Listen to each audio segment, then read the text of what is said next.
Good morning. आज का topic है दी interest on drawings.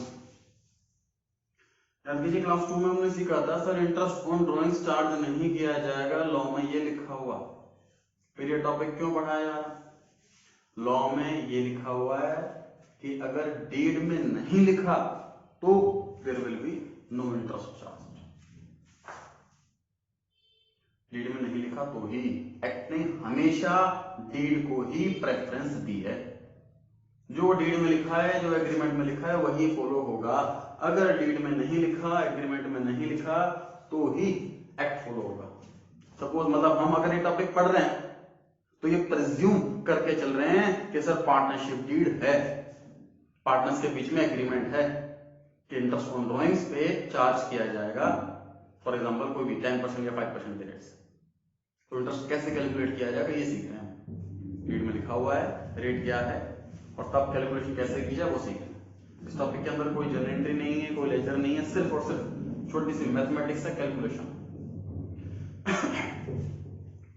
Question number 1, calculate interest on drawings at the rate 10% पर है ना। देखो जो रेट है वो पार्टनर्स के बीच में एग्री होना, तो कभी भी क्वेश्चन के अंदर रेट फाइंड आउट करने को नहीं है।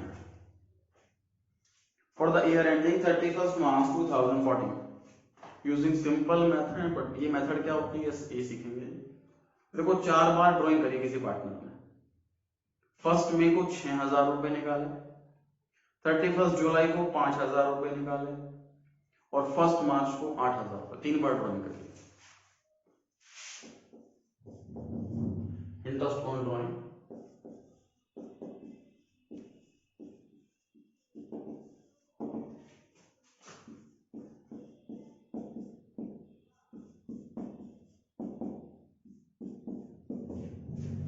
$6,000 में इंटरेस्ट लगेगा।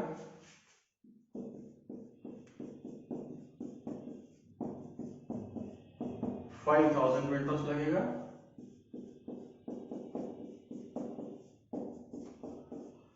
और 8,000 तीनों में इंटरेस्ट लगेगा। बस आपको क्या करना है, मंथ्स कैलकुलेट करना है। देखिए 6,000 की जो ड्राइंग करी है उसने वो 1 मई को ड्राइंग करी है, तो इसमें कितने मंथ का इंटरेस्ट चार्ज होना चाहिए। ये सर कैलकुलेट टाइम कैसे कैलकुलेट करते हैं, उसका रूल है जी date of drawing to year end date. Question में अगर ईयर एंड की डेट मेंशन नहीं है तो 31 मार्च प्रिजम्पशन है। तो 1 मई से 31 मार्च कितने मंथ हुए आपको कैलकुलेट करते चलना। अब 1 मई से 31 मार्च कैलकुलेट करोगे तो बहुत लंबा रूट है। उसका इसी तरीका क्या है सर, अप्रैल का मंथ नहीं है बाकी पूरा साल है, तो 11 महीने होगा। अप्रैल का मंथ नहीं है, बस 1 मई से 31 मार्च सारे मंथ हैं साल के, बस अप्रैल नहीं, 11 महीने हो गए। अगली ड्राइंग की थी 30 जुलाई, ये 5,000 रुपए की ड्राइंग के लिए। तो अगस्त से लेकर मार्च तक कितने मंथ हुए, 8 मंथ हुए। अगस्त सितंबर अक्टूबर नवंबर दिसंबर जनवरी फरवरी मार्च, 8 महीने हुए। लास्ट ड्राइंग है 1 मार्च को, कितने महीने की ड्राइंग हुई, ये 1 मंथ की ड्राइंग। सिंपल सी बात है, ध्यान से सोचो, कोई लंबा चौड़ा कॉन्सेप्ट नहीं है। मान लीजिए मैंने बैंक से लोन लिया 1 मई को और 31 मार्च को मुझे इंटरेस्ट देना है, तो कितने मंथ का इंटरेस्ट दूंगा, 11 मंथ का दूंगा। मैंने ड्राइंग करी है 30 जुलाई को, 31 मार्च को बैंक को इंटरेस्ट देना, कितने मंथ का दूंगा, 8 मंथ का। मैंने ड्राइंग करी है, मैंने पैसा लोन लिया बैंक से 1 मार्च को, 31 मार्च को इंटरेस्ट देना, कितने मंथ का दूंगा, 1 महीने का दूंगा। ठीक है, नॉर्मल जैसे लोन पर इंटरेस्ट कैलकुलेट करते हैं बिल्कुल उसी तरीके से ड्राइंग्स पर इंटरेस्ट कैलकुलेट करते हैं। रेट क्वेश्चन के अंदर दे रखा होगा, ड्राइंग का अमाउंट क्वेश्चन के अंदर दे रखा होगा, डेट दे रखी होगी, हमें मंथ्स कैलकुलेट करना है। ये मंथ्स कैलकुलेट करने वाला काम हमारा, कैलकुलेट कर लें। हाँ जी, 550 33367।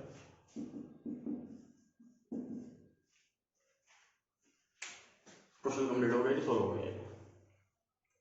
इसी का नाम सिंपल मेथड है, मतलब सिंपली कैलकुलेट करना, ना कोई कॉन्सेप्ट लगाना, ना कुछ फॉर्मूला लगाना, ना कुछ करना, सिंपली कैलकुलेट करना, इसी का नाम सिंपल मेथड है। नोट कर लिया जी सबने। अब इसी का जो नेक्स्ट मेथड है वो है प्रोडक्ट मेथड। सेम क्वेश्चन दोबारा सॉल्व करते हैं दूसरे मेथड से, उसका नाम है प्रोडक्ट मेथड।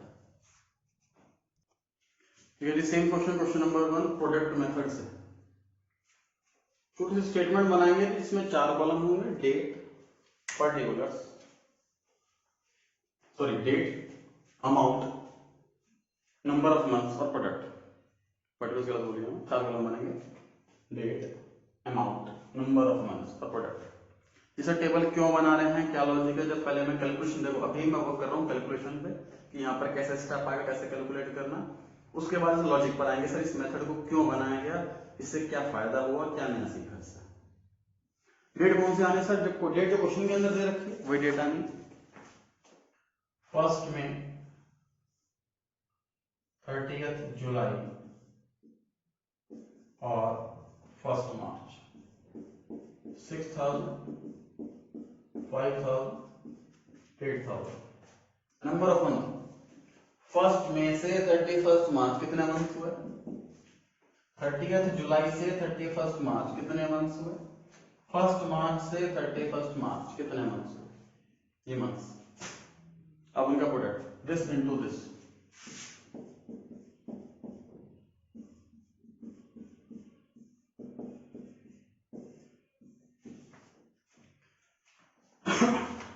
अभी मैं स्टेप्स बता रहा हूँ, कैलकुलेशन बता रहा हूँ, लॉजिक कॉन्सेप्ट ये कंप्लीट होने के बाद डिस्कस करूंगा इस क्वेश्चन को। स्टेप्स देखिए ध्यान से, 4 कॉलम बनाए, डेट, डेट में सर क्या आएगा, क्वेश्चन में जो ड्राइंग्स की डेट दे रखी है ना वो लिखना। दूसरा कॉलम है अमाउंट, जो ड्राइंग्स का अमाउंट दे रखा है वो लिखना।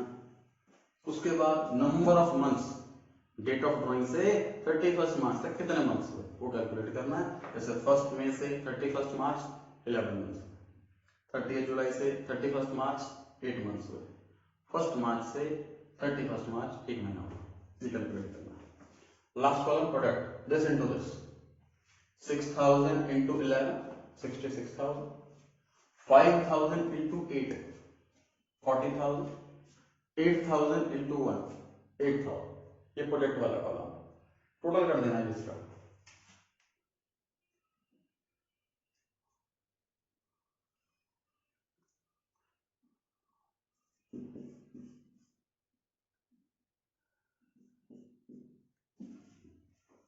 One lakh 14,000,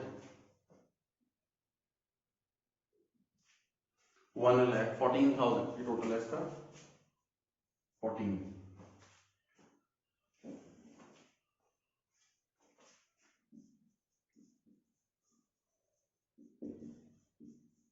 Interest on drawing equals to sum of product multiply by rate upon 100 multiply 1 by 12, 1,14,000 into 10 by 100।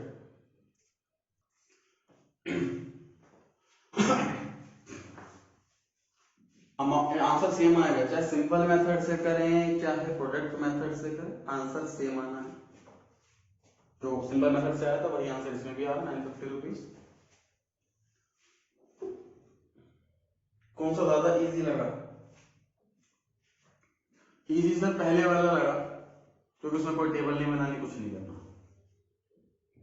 देखिए इजी पता कौन सा, फिर डिपेंड करता है सिचुएशन पे कैसे। मान लीजिए ड्राइंग्स कम है, 3 या 4 बार ड्राइंग करिए, तो पहले वाला इजी सिंपल मेथड। अगर ज्यादा ड्राइंग है, सपोज 6-7 ड्राइंग्स हैं, देखिए मैंने पिछले जो अभी सॉल्व करा सिंपल मेथड उसमें इंटरेस्ट कैलकुलेट करके लिख दिया 550 333 और 67। कैलकुलेट करने में टाइम लगता है ना इसको तो। और इसमें इजी क्या होगा कि हमें इतनी कैलकुलेशन नहीं करनी पड़ेगी, जैसे मल्टीप्लाई करना इतना टफ नहीं है, डिवाइड करने में टफ होता। 3 बार मल्टीप्लाई कर दिया और बस एंड में 12 से डिवाइड करना, ये इजी पड़ता है कैलकुलेशन के हिसाब से। काम ज्यादा है बट कैलकुलेशन सबसे इजी है, इसकी कैलकुलेशन बहुत फास्ट हो वो सिंपल मेथड फॉलो करे। फिर एग्जाम में ऐसा हो सकता है कि मेथड का नाम मेंशन हो सकता है, ये पॉसिबल है कि एग्जाम में क्वेश्चन आए और लिखा जाए इंटरेस्ट ऑन ड्राइंग कैलकुलेट करो यूजिंग सिंपल मेथड, या फिर क्वेश्चन में इंटरेस्ट ऑन ड्राइंग कैलकुलेट करो यूजिंग प्रोडक्ट मेथड, ऐसा क्वेश्चन में मेंशन बिल्कुल हो सकता है। इस बात के लिए तो बिल्कुल रेडी रहें, तैयार रहें, इसलिए आपको मेथड दोनों ही आने चाहिए। अच्छा, इसके स्टेप समझ लिए अच्छे से। अब लॉजिक पर आते हैं, सर क्या हुआ इससे, ये कैसे बन गया, ये 1/12 कहां से आया, ध्यान से देखिए।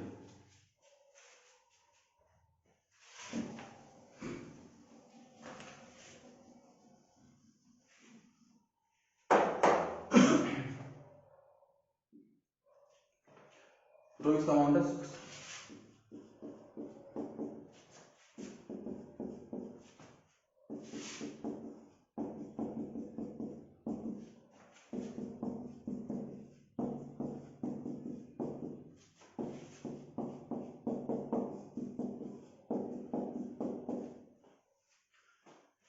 ये काम किया था सिंपल मेथड के अंदर, 6000 पे इंटरेस्ट निकाला था 11 मंथ्स का, 5000 पे इंटरेस्ट निकाला था 8 मंथ्स का, 8000 पे इंटरेस्ट निकाला था 1 मंथ, ऐसे किया था।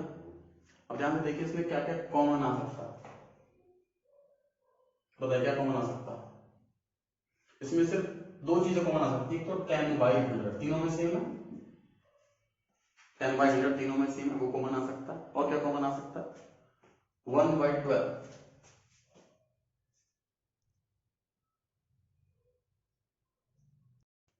बताइए क्या कॉमन आ सकता है इसके अंदर से, 10/100 कॉमन आ सकता है, और क्या कॉमन आ सकता है, 12 डिनोमिनेटर सम में वो कॉमन आ सकता है।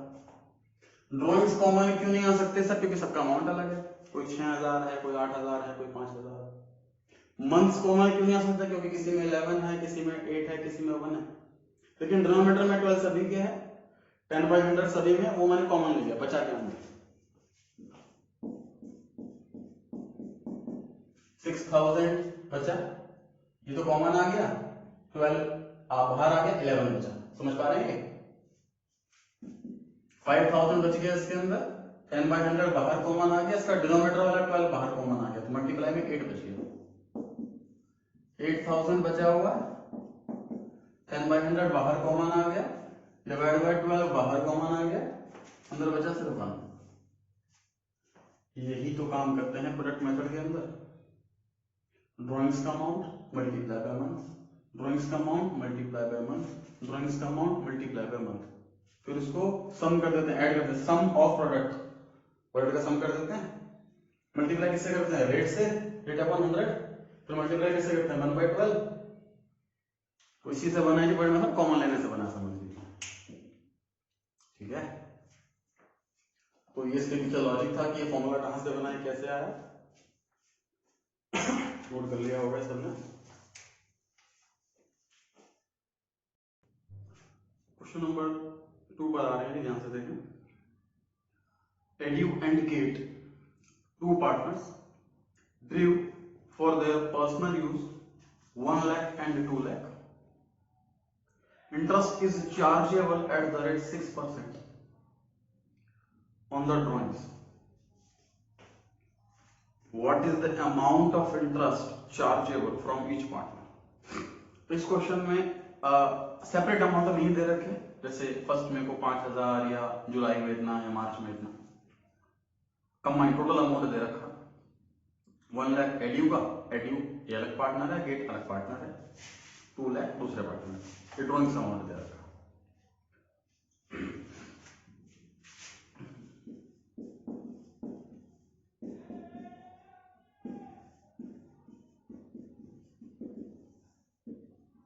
Interest on drawings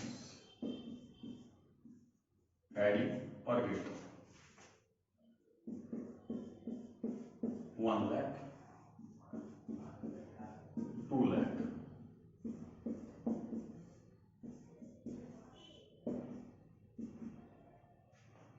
%6 rate question के अंदर मेंशन है।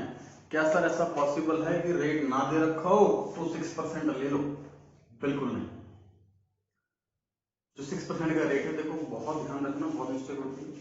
कई बार ऐसा लिखा होता है क्वेश्चन के अंदर कंफ्यूज करने के लिए, इंटरेस्ट में कैपिटल का रेट नहीं दे रखा तो क्या लोगे, ऑप्शन आता है 6% पर एनम, गलत।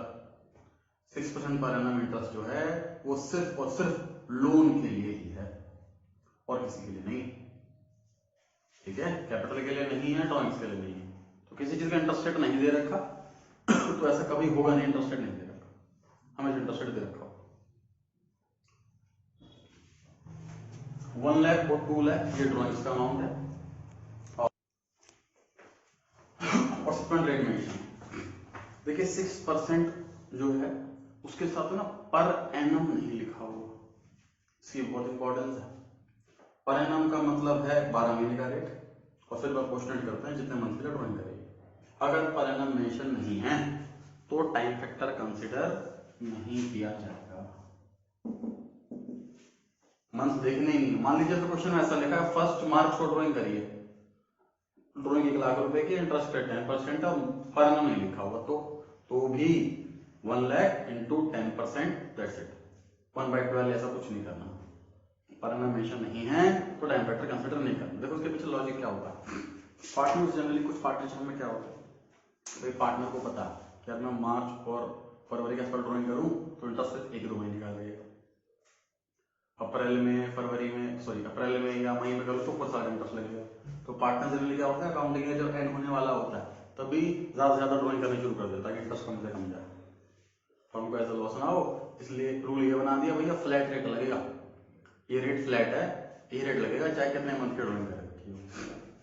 दूसरी बात ऐसा कब भी होता है और ऐसा कब भी होता है जब ना fix amount fix time period नहीं है। फॉर एग्जाम्पल किसी पार्टनर ने आज 1000 रुपए निकाल लिए, कभी किसी ने 2000 निकाल लिए, कभी 4000 निकाल लिए, किसी दिन निकाल लेंगे। अब ऐसे तो इंटरेस्ट कैलकुलेट करना बहुत ज्यादा मुश्किल हो जाएगा, ठीक है। तो तब भी ऐसे भी जनरली केस में फ्लैट रेट रख लिया जाता। खैर लीड में लिखी होगी ये बात, पार्टनर में लिखा हुआ 6% तो 6%, पार्टनर में लिखा हुआ 6% पर एनम तो पर एनम, उस अकॉर्डिंग हमें सॉल्व करना। इस क्वेश्चन में पर एनम नहीं लिखा हुआ तो हमें टाइम फैक्टर कंसीडर नहीं करना, यही आंसर है।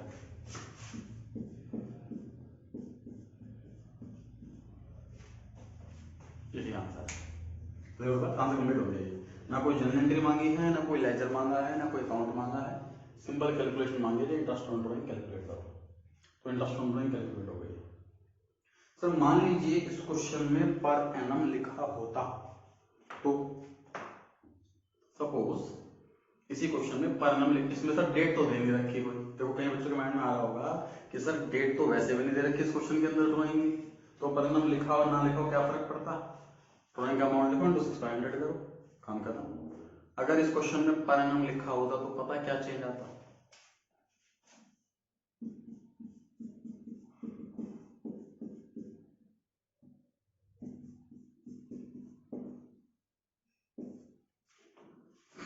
उस केस में ये चेंज आता। ये 6/12 कहां से आ गया। देखिए ड्राइंग्स में अगर डेट मेंशन नहीं है, जैसे एडयू की लिखी हुई है ड्राइंग 1 लाख रुपए की ड्राइंग, तो इतना से 1 लाख रुपए का अप्रैल को निकाले होंगे, कुछ अप्रैल में, कुछ मई, कुछ जून, जुलाई, कुछ अक्टूबर, कुछ दिसंबर, कुछ फेब, कुछ मार्च, मतलब हर महीने में मिक्स थोड़ा पैसा निकाला हो। टोटल ड्राइंग इसकी 1 लाख रुपए।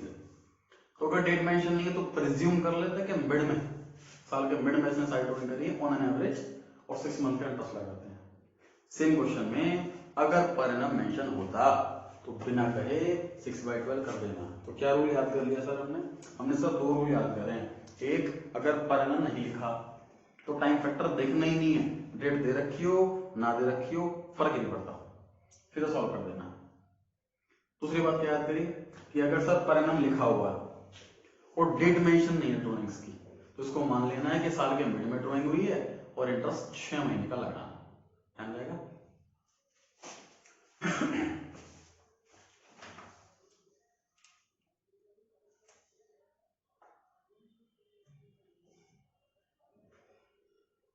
क्वेश्चन नंबर 3, ये क्वेश्चन है एडयू एंड गेट 2 पार्टनर हैं, Drew for their personal use 1 lakh and 2 lakh, interest is charge by 6% per annum. मतलब क्वेश्चन नंबर 2 और 3 दोनों क्वेश्चन 100% सेम है, सिर्फ एक छोटा सा चेंज क्या है, पर एनम। सेकंड क्वेश्चन में पर एनम मेंशन नहीं है और थर्ड क्वेश्चन में पर एनम मेंशन है, जो मैंने इससे पहले सॉल्व किया था जिसमें 6/12 से मल्टीप्लाई नहीं किया था, वो क्वेश्चन नंबर 2 का आंसर है जिसमें पर एनम मेंशन नहीं है। क्वेश्चन नंबर 3 का आंसर ये है क्योंकि पर एनम मेंशन